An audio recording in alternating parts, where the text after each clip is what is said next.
Когато Анка разбира, че е болна от лимфом, освен задължителната химиотерапия, като част от лечението й се налага да се сблъска с спешната необходимост от донор на кръвни стволови клетки. Както примерно показателите бяха стигнали на ниво на всичко нормално, 0 ракови клетки, ако след химията, ако не се намереше донор, болестта в един момент се започва да се развива наново. За щастие Анка има двама братя, единият от които на драго сърце става донор. Трансплантация на периферни стволови клетки се лекува голям брой от заболявания, както хематологични, така и някои наследствени болести или вродени. Така че за определена група пациенти това е единствения шанс да се излекуват. След трансплантацията, близо една година, година и половина, се наложи да се стоя у дома, без да излизам, защото имунната система е като на едно новородено бебе, което трябва да се възстановява. И как се чувствам? Да кажем, че сега се чувствам прекрасно, с изключение на това, че примерно ми липсва алкохола, а не може да се консумира алкохол и някои други неща.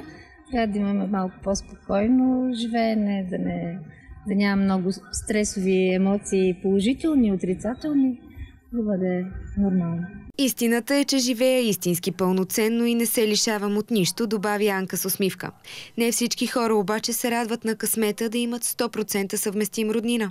По роднинска връзка, ако се спазват законите на генетиката, за един пациент с близките му роднини шансът да се намери съвместим донор между тях е 25%. Затова Сдружението на хора болни от лимфом инициира кампания по набирането на донори. Започнахме тази инициатива, кампанията за донорство на стволови клетки, тъй като считаме, че в българския регистър за потенциални донори на стволови клетки хората са крайно недостатъчно записаните. Злокачествените заболявания на кръвта, не само лимфом, левкемия и още много други заболявания, се лекуват с трансплантация, не винаги, но много често след химиотерапията се налага трансплантация. 1000 души на година се разболяват от лимфом в България. Шансът да се намери подходящ донор се увеличава, ако донорите в регистъра са повече. Затова е важно да има колкото може повече хора. В България наистина са много малко и то са предимно близки на пациенти или лекари, които просто са наясно с този проблем и за това са съпричастни. Българските пациенти имат достъп до европейския регистър с донори. Защо е важно и българи да участват в този списък? Важно е най-вече заради това, че когато се търси съвпадение на кръвните показатели, да бъде подходящ този човек като донор за съответния пациент, най-често може да се случи да съвпаднат, ако са хора от една и съща географска област. Много по-трудно ще бъде моята кръв да съвпадне с тази на някой от Африка.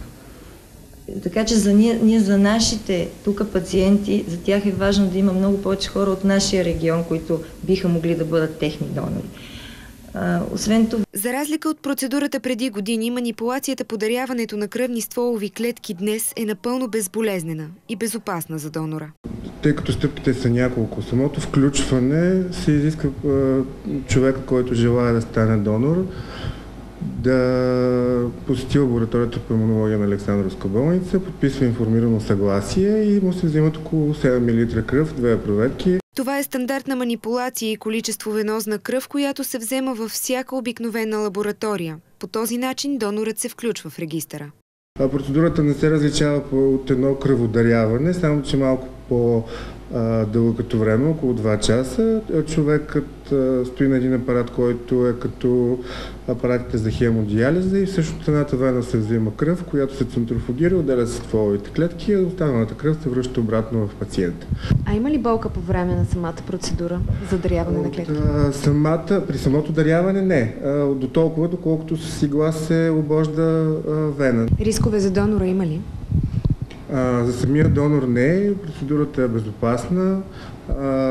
Сетовете, които се използват за самото вземане на кръвта или пък вземането на кръвта в лабораторията са еднократни, така че не съществува никакъв риск за самия донор. Въпреки това, от началото на кампанията до момента само 40 човека са вписани в регистъра.